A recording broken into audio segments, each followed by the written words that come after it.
démocratique du Congo, particulièrement au Lubumbashi, une mesure venait d'être prise interdisant l'accès au centre-ville de motocyclistes. Une délimitation est bien tracée.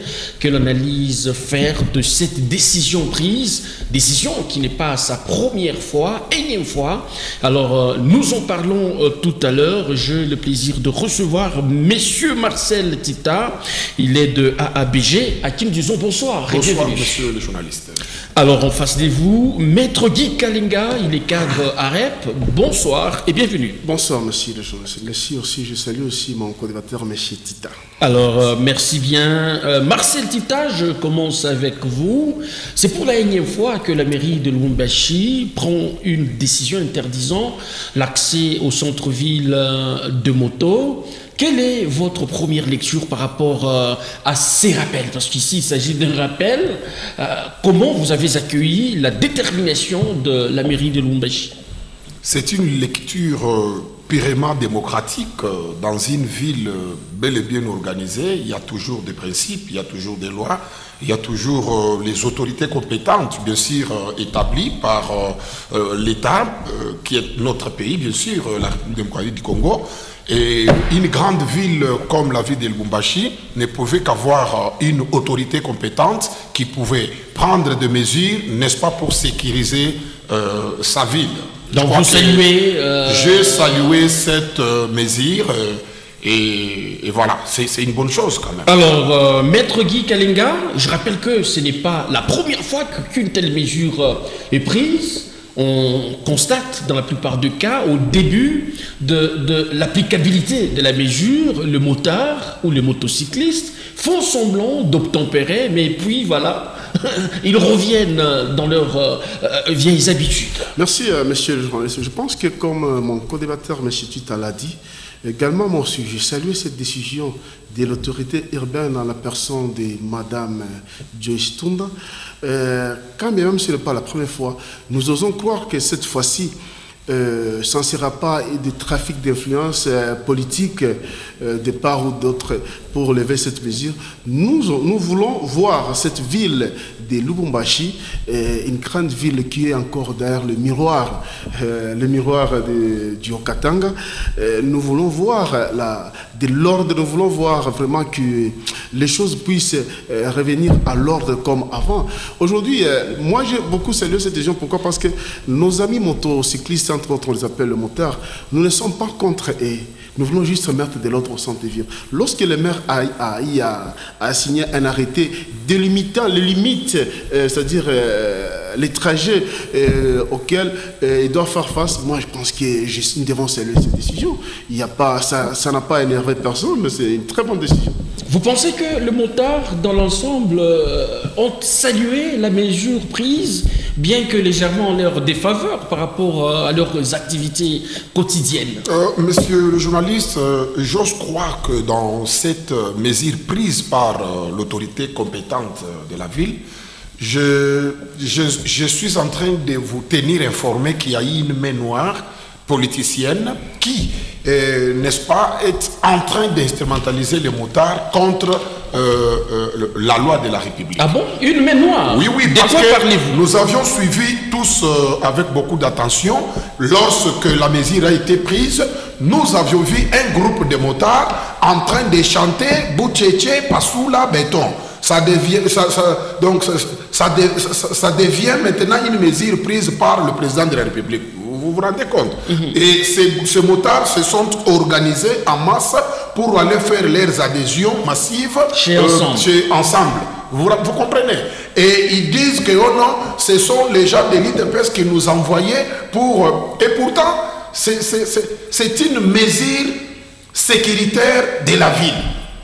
Dans toutes les villes où nous passons, il y a toujours l'ordre établi. Alors, ici, et cela ne concernait pas le parti politique l'IDPS. Ici, vous insinuez que c'est le parti Ensemble qui a fait appel à ces motards. C'est M. Katumbi qui est derrière ça.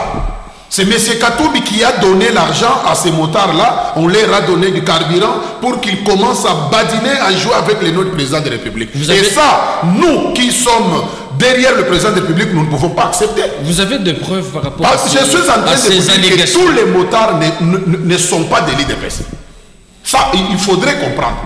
Et tout motard n'est pas membre d'un parti politique. Et tout motard n'est pas kassaïen. Au jour d'aujourd'hui, ils viennent, ils commencent à instrumentaliser les gens. La mesure a été prise par l'autorité urbaine. Et ça, c'est à saluer. Nous acceptons. Et d'ailleurs, nous irons très loin pour, n'est-ce pas, mettre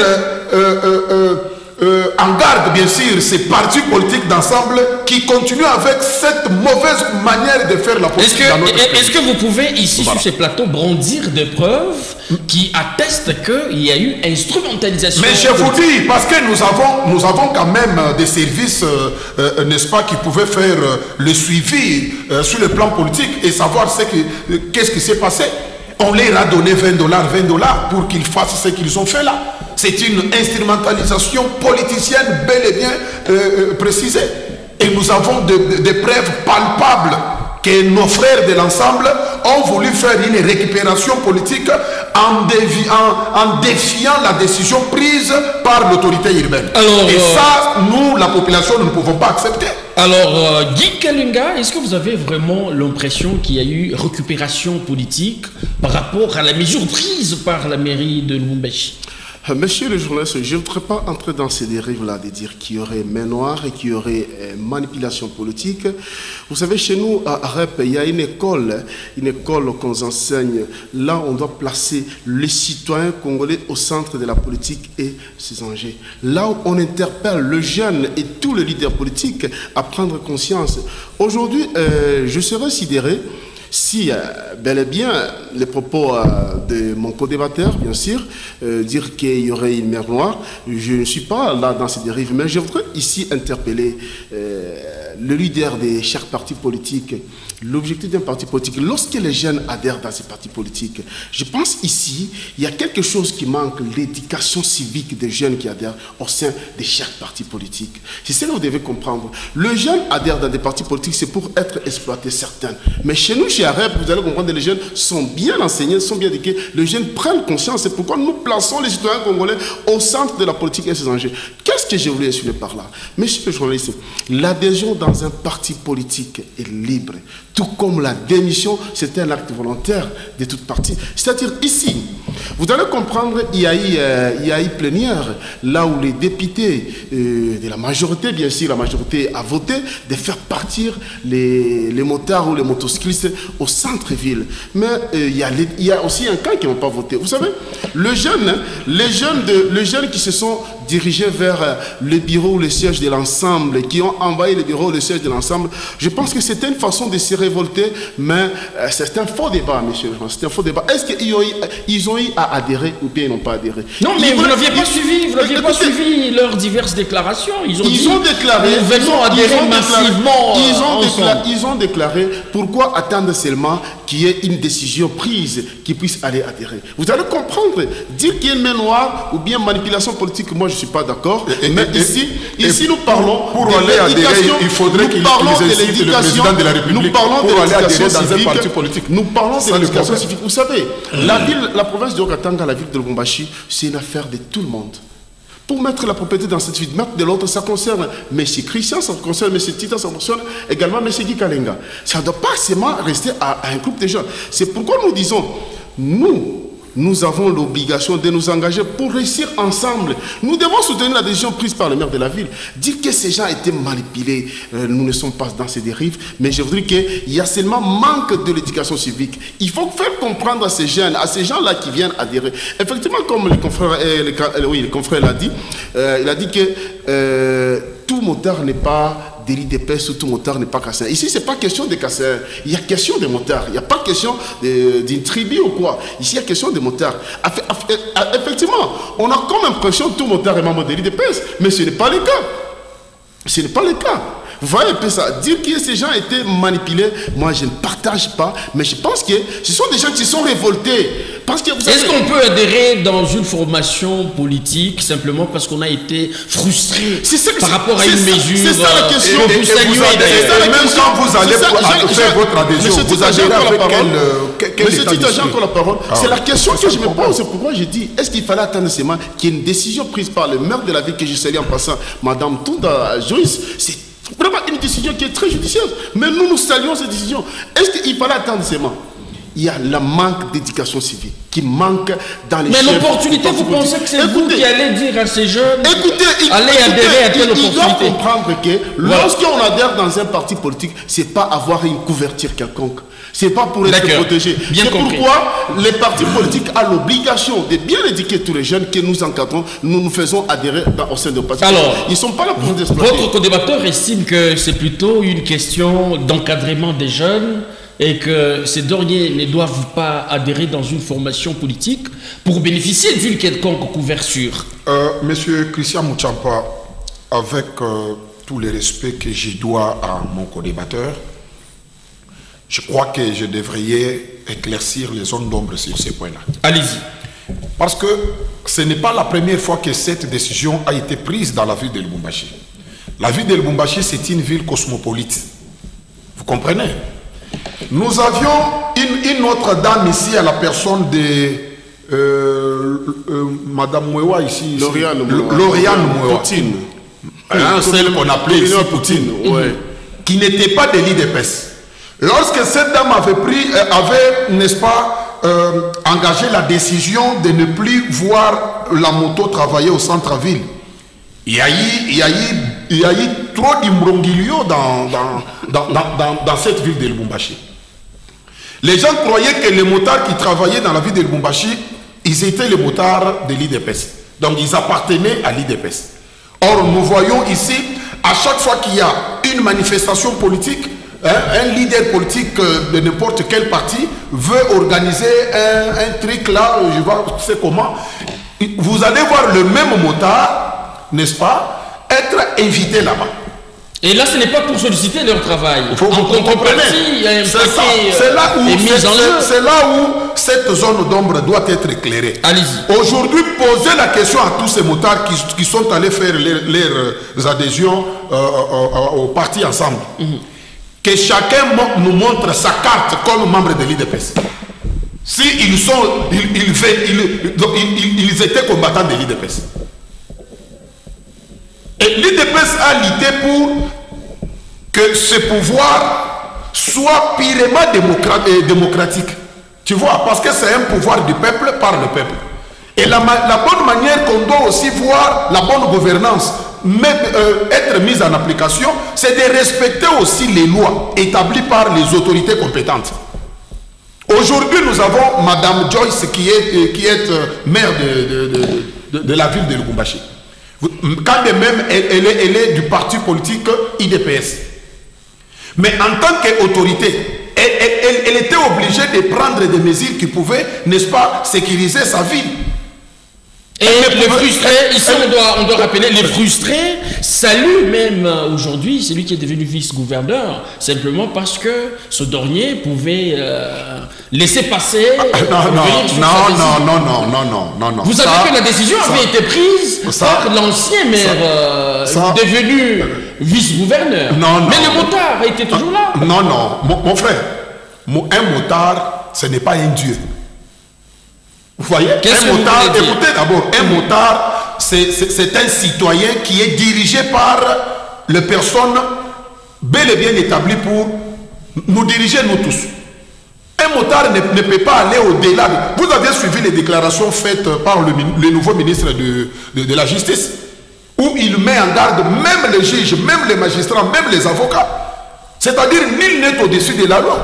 Si la loi est établie, vous êtes qui pour aller à l'encontre de ce que la loi de la République est en train de faire. Marcel Tita, voilà. Ici on venait de dire, c'est un rappel d'une mesure qui avait déjà été prise. Oui. Qui souffrait d'application, n'est-ce pas? Qui souffrait d'application parce qu'on leur avait laissé le temps.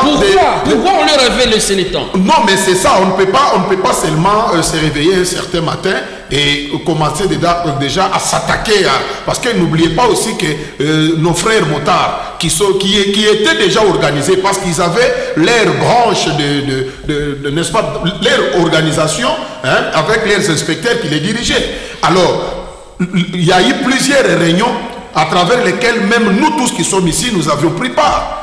Et nous savions comment M. Kazembe, parce que ça a commencé avec son excellence, que j'ai salué en passant, le vice-gouverneur Jean-Claude Kazembe. qui a pu donner l'éclaircissement sur la manière dont nos frères pouvaient travailler au centre-ville de Lubumbashi. Cela ne veut dire pas que l'ancien maire de la ville, actuellement gouverneur de province, leur avait donné l'autorisation de travailler au centre-ville. Non. Cette mesure avait été prise ensemble, bien sûr, avec Mme Joyce. Parce que Mme Joyce, à l'époque, elle fut vice-maire de la ville. C'est un peu ça. Alors, est-ce qu'on peut dire... Maintenant, moi, la question est que la décision est prise par l'autorité urbaine. Pourquoi ces gens commencent à chanter, à insulter le président de la République pendant que la personne qui a pris la décision, c'est le maire de la ville? Donc vous pensez que nous ne pouvons pas accepter ce genre de bêtises. Il fallait s'adresser au maire. Oui, il faudrait s'adresser au maire. Pourquoi ils sont allés toucher le président de la République? Parce que ça, c'est le sommet de l'État. Le président de la République, c'est le premier citoyen que nous tous nous respectons. L'affaire Motard, en quoi ça concerne le président de la République? Donc ils sont allés vite en besogne. Et quand ils disent, quand ils disent que Boutchéché passe sous la béton, mais vous vous trompez. Ça, c'est un béton armé. Ça, c'est un béton armé. C'est pas n'importe quel béton. Vous devriez comprendre ça. Et je vous mets d'abord en garde. Là, vous vous adressez aux motards. Ah oui, je mets ces motards-là en garde. Parce qu'il y a beaucoup de motards, il y a d'autres motards maintenant qui sont des l'IDPS, qui ont souffert pour ces pouvoirs. Et qui ne peuvent pas accepter ce genre de bêtises. Parce qu'ils ont lutté pour que ce pouvoir revienne à notre parti, l'IDPS. Alors, bien compris. Oui. Alors, Guy Kalenga, la mesure avait été prise il y a bien longtemps, même lors de la campagne électorale. Mais comment expliquez-vous qu'à son temps, il y avait une sorte de négligence dans le suivi de la mise en application de cette décision? Est-ce que c'était pour des fins électoralistes? Et puis, enfin, on peut resserrer la dite mesure. Monsieur le journaliste, c'est à nous de faire la responsabilité, l'affaire de tous. Il y a question de prise de conscience. Nemo Sanjitoure ignore l'egen, dur Alex c'est Alex. Personne ne peut ignorer une décision qui a été prise. Écoutez, j'ai comme impression quand on parlait à l'époque, oui, vous savez, ce qui a rendu parfois, qui rendent nos autorités faibles, ce sont des décisions les coups de téléphone. Lorsqu'une autorité prend une décision, vous verrez d'ici là, d'ici à moi peut-être cette mesure sera encore levée. On va laisser. Je présume. Donc vous n'y accordez pas assez de choses. Il y aura coup de fil. Je présume. Alors dites-nous, ça proviendra de qui? Je présume, j'ai bien dit, je présume comme si les autres. Vous savez, nous ne sommes pas contre les motards. Ils cherchent un moyen pour subvenir, pour tenir les 2 bouts du mois. Est-ce que c'est seulement au centre-ville? Ailleurs, ils ne peuvent pas exercer. J'arrive. Dans des communes. On n'est pas affirmatif comme les autres le font également. Et moi, j'ai comme impression, lorsqu'une autorité prend une décision, il y a toujours, comme mon coordinateur l'a dit, une main noire. Moi, ici, je parle comme s'il y a une main noire qui va appeler Madame, levez ses mains à mesure. Laissez seulement. Et là, c'est l'anarchie, finalement. L'anarchie, oui. C'est ce que nous voulons. Vous savez, nous sommes dans un état de droit. État de droit, c'est le respect des tests légaux. Nous voulons que cette décision, cette mesure reste jusqu'à l'infini, qu'il n'y ait pas enlevé. Écoutez, dire que ces gens-là, moi je reviens toujours, je ne voudrais pas entrer dans cette dérive-là de dire que ces gens ont été manipulés, il y a eu ça. Et chaque fois, il y a certains partis politiques, chaque fois qu'il y a un mécontentement, les gens se soulèvent, pour ne pas citer quel parti politique. Les gens se soulèvent contre les autorités du parti. Non, allez vite en besoin aussi citer la plus haute autorité de ces pays. Le président de la République. Le président de la République. C'est une personne, le garant de la nation. En qui on ne doit pas citer son nom comme ça. Est-ce que ce nom a été cité en mal? Écoutez, oui, avant quand ils disent que Boutchéché passe sous la béton. Monsieur le journaliste, moi je me demande ici, lorsque l'autorité urbaine a pris une décision, en quoi citer le nom de Boutchéché? Ça aide à quoi? On n'est pas contre Moïse. Vous ne rendez pas compte que quand je parlais de l'ensemble, vous savez, on a comme impression, la mémoire dont le coordinateur a dit, on a comme impression quelqu'un qui voulait créer un conflit entre le président Fachi et M. Moïse Katumbi Tchapoué. Et pourtant, Moïse, je crois, je ne suis pas son porte-parole, je pense comme s'il n'y a ni de près ni de loin dans cette affaire, mais eux-mêmes se sont mobilisés à aller vers Moïse. Ils n'ont pas été invités. L'adhésion, comme je l'ai dit, votre débatteur estime qu'il y avait... Ils sont libres d'adhérer. Chaque motard aurait bénéficié de 10 On est là, et du carburant. Monsieur, et ils sont allés même à sa résidence sur le faux. Monsieur le journaliste, je ne peux pas affirmer les choses auxquelles je n'ai pas de preuves. S'ils auraient reçu 20 $, ils auraient reçu 5 $, je ne sais pas. Qui était le commanditaire? Moi, je n'ai pas été là. Je ne peux pas confirmer les choses que je n'ai pas vues ici. Je ne peux pas confirmer les choses que je n'ai pas vues ici. Ici, on a évoqué le problème des cartes de membres de l'IDPS. Ils doivent prouver s'ils sont membres de l'IDPS. Je pense que ça ne prouve pas seulement aujourd'hui parce qu'ils se sont soulevés contre la décision de la mairie et aller chez Moïse au parti de l'ensemble. Et aujourd'hui, on va demander la carte. Je pense que c'est par là qu'il faut commencer. C'est par là qu'il faut commencer. Moi, je suis chez REP. La première condition, lorsque j'adhère chez REP, vous devez avoir la carte des membres. Comme membre, là, vous êtes reconnu comme membre. Non, à partir du moment où ils renoncent à leur précédent parti, écoutez, à quoi ça servirait de brandir c'est statutaire. Voilà la question. Mais c'est statutaire. C'est statutaire. L'adhésion, écoutez, un membre ici, je pense que, monsieur camarade, ici, nous avons l'obligation, nous avons le devoir de sensibiliser, d'éduquer nos membres, nos militants que nous exploitons parfois. Ici, nous avons l'obligation de l'éduquer dans le sens. Un membre perd sa qualité d'être membre d'un parti politique par la mort, la démission, l'adhésion dans un autre parti politique. C'est statutaire, c'est un statut.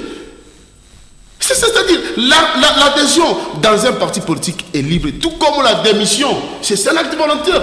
Toute personne peut partir et adhérer dans un parti politique de son choix. Si ces gens-là sont allés aujourd'hui, est-ce que, je me demande, est-ce que réellement ils vont adhérer ou bien ils se sont juste soulevés parce qu'ils étaient mécontents? C'est la question qu'il faut se poser.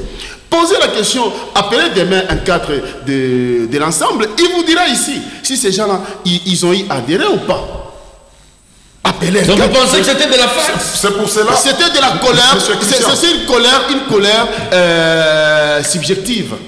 Alors, je vais dire quelque chose là-bas. Allez-y. D'abord, un motard, c'est quelqu'un à respecter. Parce que ce sont des responsables. Même ceux qui sont soulevés, il faut le respecter. Non, écoutez. Mais on acquise beaucoup le motard. On les acquise dans beaucoup de choses. La personne des motards est à respecter.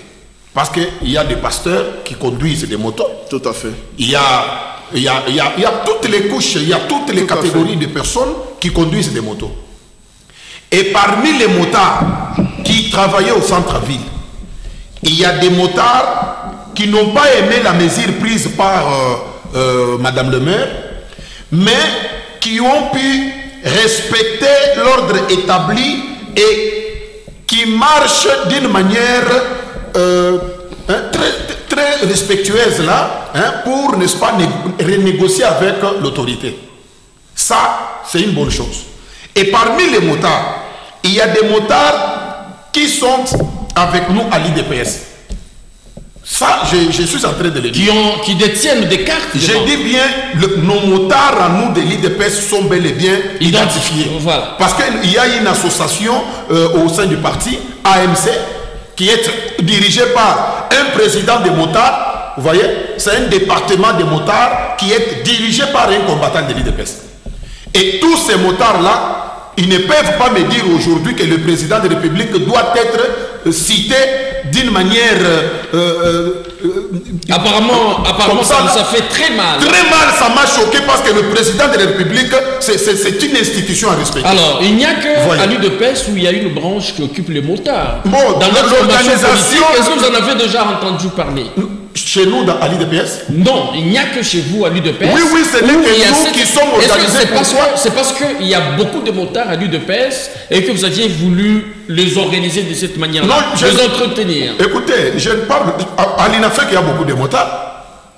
À l'INAFEC, il y a beaucoup de motards. Est-ce qu'il y a une cellule aussi je ne sais pas l'organisation dans leur parti politique, entre guillemets, mais moi, je suis en train de donner juste... comment est-ce que l'IDPS est organisé en termes de motocyclistes. Vous comprenez? Bon, au jour d'aujourd'hui, si je parlais, je m'attaquais aux motards. Je ne m'attaque pas à tous les motards qui travaillent au centre-ville. Parce que l'interdiction n'est pas de ne plus voir un motard exercer son travail. Mais on a juste limité, on a juste dit, la moto peut quitter du côté Carrefour, mais arriver au niveau de... Voilà, il y a une délimitation. Effectivement, la moto est autorisée à travailler. Mais il y a des endroits où la moto ne peut pas passer. Où est le problème? Et où est le problème du président de la République dans ça? Et qu'est causé les motards qui avaient accès partout, selon vous? Vous disiez? Le motard qui avait accès partout au centre-ville, il présentait quel danger? Non, écoutez, il ne présentait pas un danger, bien sûr, parce que c'est un engin tout comme un taximène, lui aussi c'est un taximoto. Bon, la manière dont il s'exposait est au niveau de leurs arrêts, c'est ce qui n'a pas, n'est-ce pas, c'est ce qui n'a pas plu, comme je peux le dire, à l'autorité urbaine. Vous voyez? Et la manière dont le maire a pris sa décision, c'est une autorité, papa. Nous, qu'est-ce que nous allons dire? L'autorité a pris une décision. Ça ne se passe pas comme ça dans d'autres siècles. Parce que l'autorité parle, c'est-à-dire on exécute, on obéit. Bon, si vous n'arrivez pas à respecter les autorités politico-administratives établies, vous allez respecter qui? C'est-à-dire, c'est comme qui dirait, le pays n'a plus de dirigeants. Vous, on ne peut plus rien vous dire parce que vous êtes au-dessus de la loi. Non, ça ne se passe pas comme ça. Alors, Guy Kalenga, dites-nous, quelle est l'image que présente la ville de Lubumbashi aujourd'hui? C'est la mise en application de cette décision-là. Êtes-vous satisfait par rapport à l'image que reflète le centre-ville de Lubumbashi? Aujourd'hui matin, j'étais au centre-ville. Je n'ai pas voulu que M. Tita puisse me dire, mon cher, c'est comment là-bas?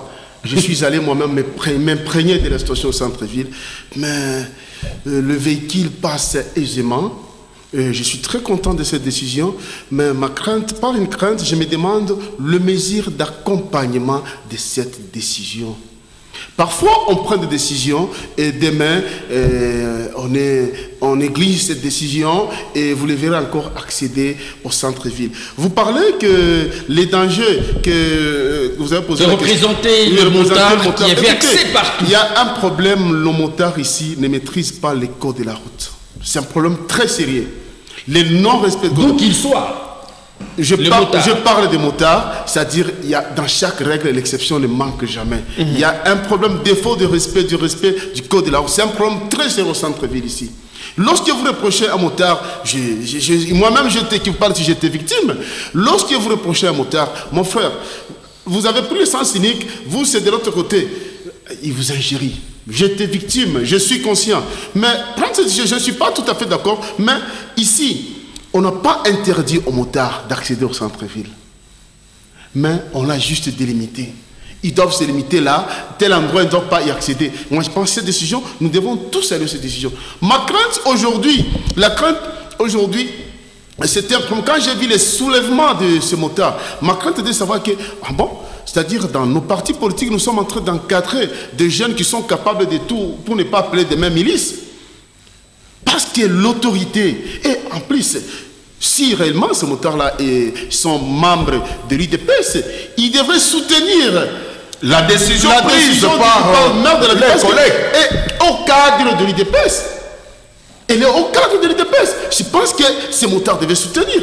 Au lieu de se soulever contre elle, moi je pense que là, c'est là où je reviens sur l'éducation civique. Nous devons éduquer nos militants au sein des partis. C'est pourquoi chez nous à REP, il y a toute une école. Vous l'aviez déjà dit. C'est très important, je dois revenir sur ça. C'est très important, il faut éduquer. Nous devons éduquer nos militants. Nous ne devons pas seulement exploiter nos militants parce qu'il y a les gens qui sont contre Maître Guy Kalenga, on soulève les gens. Il y a les gens, parce qu'on a attaqué M.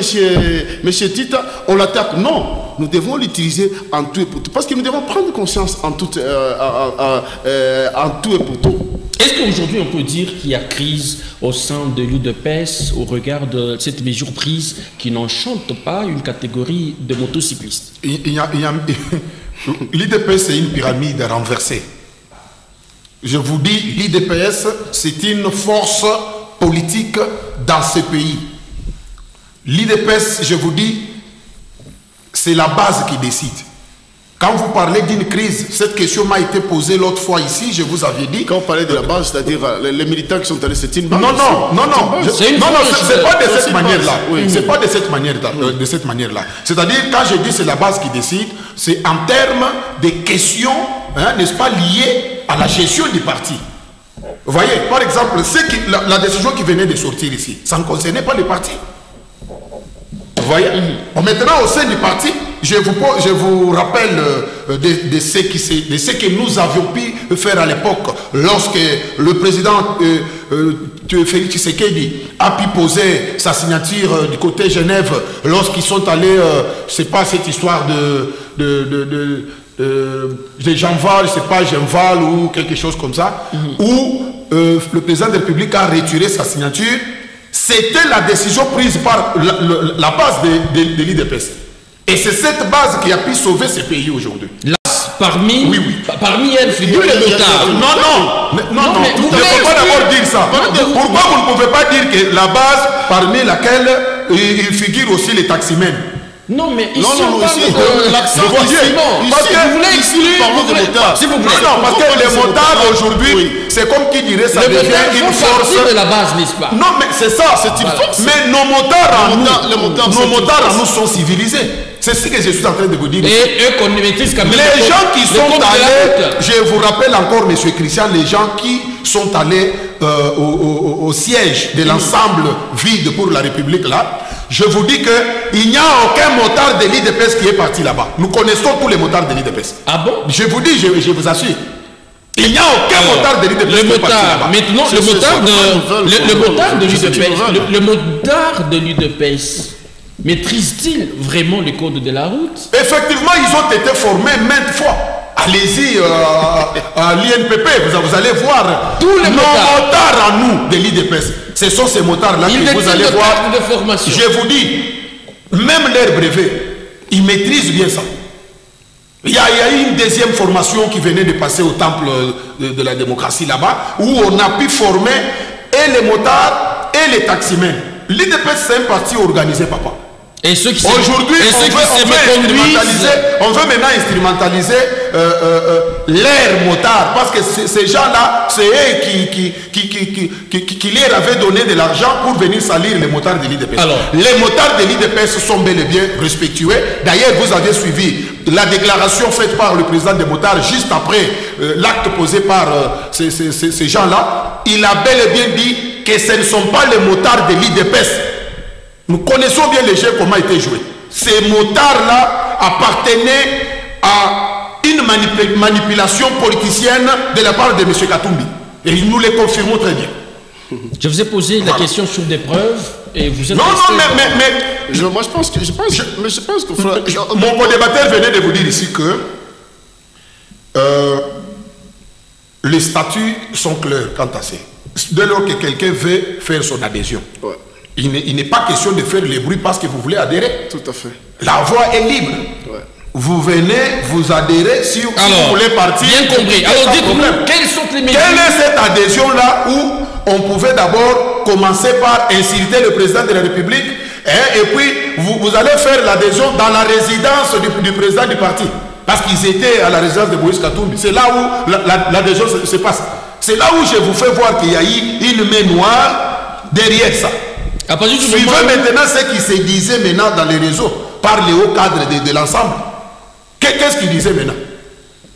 Vous voyez, suivez, vous avez les... Qu'est-ce qu'ils ont dit? Parce que c'est vous. Non, mais ça devient maintenant question d'insulter maintenant le président de la République ainsi que sa tribu. C'est comme qui dirait que ce motard qui était parti là-bas, c'était des Kassaïens qui étaient venus. Nous avions tout suivi. C'est ce que peut-être d'autres personnes ne comprennent pas. Nous sommes dans une ville cosmopolite. La personne qui dirige cette ville, c'est une autorité, c'est une dame d'ailleurs, qui venait de prendre une décision. Et cette décision, nous tous en tant que jeunes, nous allons l'aider à ce que cette mesure reste toujours telle. Alors, quelles sont les mesures d'accompagnement pour que cette fois-ci... Voilà, nous allons parler avec les services de sécurité qui doivent maintenant nous accompagner dans cette mesure, prise par l'autorité compétente urbaine. Donc c'est maintenant que vous devez chercher comment accompagner la mesure. Effectivement, parce que nous sommes les gardiens de ce pouvoir. Vous qui? Nous, là, la jeunesse congolaise. Nous sommes là pour protéger le pouvoir de Félix Antoine Tshisekedi. Vous ne pouvez pas vous comporter en bandit, vous vous comportez en rebelle. Vous n'êtes pas différent avec ce qui se passe à l'est de la République. Accompagner Félix Tshisekedi, c'est respecter aussi les décisions prises par les autorités compétentes. Et ça, c'est aimer son pays. Et c'est comme ça que ça se passe dans d'autres pays. Alors, Guy Kalenga, dans la plupart des cas, quand il y a une telle mesure prise, les éléments qui sont commis à l'exécution en font le fond des commerces. C'est-à-dire, vous arrêtez la moto, vous négociez sur les champs, tu as combien, et puis voilà. Est-ce que vous ne craignez pas que telle pratique puisse refaire surface? Merci, une très bonne question, monsieur le journaliste. J'allais évoquer ça d'ailleurs. C'est parmi les questions que je suis en train de me poser lorsqu'il y a une décision prise par les autorités. Ça se substitue un fonds de commerce pour celui qui doit exécuter cette loi. Vous savez, lorsqu'une autorité a pris une décision, l'applicabilité de cette loi revient aux éléments de sécurité qui doivent l'accompagner, qui doivent accompagner, parce que tous sont auxiliaires de la justice, voulais-je dire. Écoutez, c'est ça la crainte que j'ai. Aujourd'hui, vous allez voir d'ici 3 jours, 4 jours, tout motard, même s'il n'est pas au centre-ville, sera arrêté quelque part et ça sera transformé en fonds de commerce. C'est ça la crainte. Cette fois-là, maintenant, nous allons nous expliquer. C'est là où nous demandons. Mais vous saluez la mesure. Monsieur le journaliste. Non, parce que la moto n'est pas interdite de faire les transports. Monsieur le journaliste, c'est là où nous demandons toujours, nous devons nous engager pour réussir ensemble. Cette décision ne doit pas. Il faut dénoncer. Il faut dénoncer lorsque, vous savez, l'infraction est infraction, c'est lorsqu'on dénonce. Vous savez ça. Lorsqu'il y a un cas pareil, nous demandons à tous les motards, lorsqu'il y a un agent de sécurité, entre autres policiers ou quoi, vous arrête et vous demande de l'argent. Donnez l'argent, capturer, soit aller dénoncer. Et l'élément va vous laisser faire toute cette opération. Il doit le faire. Il faut dénoncer. Il faut dénoncer.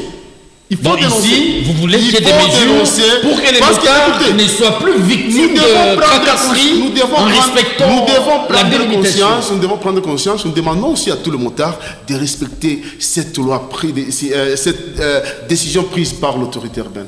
Alors, nous allons chuter par une thématique relative à l'invitation du gouverneur de province Joe Katanga ainsi que celui de Kinshasa par le ministre de l'Intérieur, juste après la sortie de leurs gouvernements provinciaux ainsi que de leurs commissaires. Marcel Tita, votre lecture? En tout cas, selon la hiérarchie, je comprends que peut-être il y a beaucoup de gens qui pensent que M. Kaboula est convoqué. Oh, non. Vous connaissez la raison. C'est son chef direct qui l'a appelé et il est allé répondre à l'invitation qui lui est, n'est-ce pas, donnée par son chef direct. Je crois qu'il reviendra ici. L'équipe gouvernementale. Il faut préciser que dans les télégrammes, il a interdit la défense de son projet, au niveau de l'Assemblée. Est-ce que ça ne présagerait pas une composition qui n'a pas enchanté le ministre de l'Intérieur? Bon, c'est ce que je suis en train de dire. Allez-y. S'il y a eu l'applicabilité de la loi, parce que selon la loi, le gouvernement provincial doit fonctionner avec 10 ministres. Ça, c'est ce qui dit la loi. La constitution. C'est ça, la loi constitutionnelle. Ouais. Vous comprenez? Maintenant, ici, là, s'il arrivait qu'il y a une deuxième appellation qu'on appelle des commissaires, n'est-ce pas? Et que selon la loi, selon l'applicabilité de la loi appliquée par le nouveau ministre de l'Intérieur, qui est juriste d'ailleurs, et s'il constatait que non, ce n'est pas bien de voir les provinces fonctionner avec les commissaires, alors on ne peut que respecter la loi. Et là, nous, on ne peut pas condamner. Là, on ne peut pas condamner. Alors, parce que ce n'est pas Kaboula qui est la première personne à nommer des commissaires. Avant lui, il y a eu des gouverneurs qui ont pu travailler avec des commissaires. Vous voyez? Donc c'est presque une jurisprudence. Voilà. Alors, Maître Kikalinga, selon vous, ça peut être quoi le vrai raison qui ont poussé le ministre de l'Intérieur a convoqué les deux gouverneurs à Kinshasa? Monsieur le journaliste, merci pour cette question. Je pense que dès lors que les deux gouverneurs de la province du Haut-Katanga et la ville-province de Kinshasa ont été invités auprès du Premier ministre, bien sûr, chargé de l'Intérieur, il y a eu d'interprétations par-ci, par-là. Vous venez d'évoquer aussi le problème des télégrammes. Le télégramme n'a pas évoqué les gonflements de ministères ou quoi que ce soit des commissaires. Le télégramme était clair, a dit qu'il ne faut pas déposer votre programme, un budget au programme comme ça à l'Assemblée. Moi, je pense que c'est une invitation, ce n'est pas un mandat de comparution auquel nous devons chercher à interpréter. Est-ce que ce n'est pas relatif à la présence son chef direct des commissaires? Écoutez, si tel est le cas, vous savez, la Constitution est claire quant à ça. Comme le co-débatteur l'a dit, Kiaboula n'est pas la première personne à le faire. Il a trouvé ce système. Bien sûr, nous sommes dans un état de droit. S'il faut, le vice-premier ministre chargé de l'intérêt estime qu'il faut remettre les choses telles que la loi l'estime, je pense qu'il n'y a pas, c'est pas un péché. Ce serait pas de... Écoutez, j'arrive, c'est pas un péché. Nous l'avons vécu ici, il y avait un gouverneur, je crois, à l'époque de Moïse ou quoi, je ne sais pas, ou avant Moïse. On n'a pas connu des ministres. Avant Moïse, on n'a pas connu des ministres, il y avait qu'un gouverneur et vice-gouverneur, mais il y avait des conseillers. Les conseillers, là, les travaux qu'ils faisaient, c'était comme des ministres. Moi, c'est pas un péché. C'est pas un péché, ça ne doit pas énerver personne, mais jusqu'au moment où je parle avec réserve, parce que je ne connais pas la cause auquel le vice-premier ministre chargé de l'Intérieur qui a invité les deux gouverneurs. Parce que dans Telegram, il a juste interdit le dépôt de leur programme au gouvernement, mais il n'a pas précisé ce qui circule sur les réseaux sous prétexte, c'est parce que Kiaboula aurait nommé des commissaires. Les commissions qui ont les mêmes avantages. Est-ce que la libre administration ne permet pas à un gouverneur de se constituer au-delà de l'effectif de ministre, de prévoir aussi la nomination? La libre administration revient toujours, c'est conforme toujours à la loi constitutionnelle qui est notre Constitution, qui est notre Bible. C'est-à-dire, je ne crois pas que la loi sur la libre administration permet, mais n'interdit pas de nommer d'autres personnes comme conseillers. Il y a des cabinets, il y a ces... Moi, je pense que ce n'est pas un problème. Nous devons parler avec tout le monde parce que nous attendons que le retour de Jacques Kiaboula, le 20 gouverneur du Haut-Katanga, lui-même, qui viendra et nous dira les motifs de son invitation vis-à-vis de son chef, entre qui est le vice-premier ministre de l'Intérieur. Marcel Tita, est-ce qu'on peut s'attendre à la restructuration de l'équipe gouvernementale un jour après la sortie de l'équipe Kiaboula ou du gouvernement Kiaboula pour le deuxième mandat? Est-ce qu'il y aurait retouche? Monsieur Christian, nous n'avons qu'un seul patron de la province, c'est le gouverneur, à la personne de Jacques Kiaboula. Et la composition du gouvernement au niveau de la province, je parlais de la province du Haut-Katanga, ne dépend que du gouverneur de province. C'est lui le patron. Il est le représentant légal du président de la République en province. C'est lui qui a la signature, c'est lui qui engage l'État dans cette province. Alors, les gens ont trop parlé, mais ils oublient que il n'y a qu'un seul patron au niveau de la province, c'est à la personne de Jacques Kiaboula. S'il y aura, comment les termes appliqués déjà vous parlez de commissaire? Non, il y a les termes que venez d'utiliser ici. La restructuration, bien sûr, de l'équipe gouvernementale. Je vous dis, la dernière décision proviendra du gouverneur de province qui a le seul mot à dire au niveau de la province. Sans se référer à sa hiérarchie quinoise. Bon, dites-moi maintenant si le président de la République acceptait que ce que vous aviez fait, c'est bon. Alors que deviendra maintenant tout ce que les gens ont pu parloter là? C'est pour cela, avant d'écrire des histoires dans des réseaux, on doit quand même temporiser, on doit quand même mettre de l'eau dans les vins. Alors est-ce que si on peut dire que le gouverneur qui ont eu à sortir leur équipe serait en train de subir une sorte, parce que plusieurs estiment que c'est une sorte de pression administrative? Écoutez, il y en a d'autres forces politiques qui ne se sont pas retrouvées dans la composition et le gouvernement ne dépend pas des partis politiques. Pour le moment, je pense que ce serait un faux débat. Moi, je pense que Jacques Kiaboula avait déjà nommé.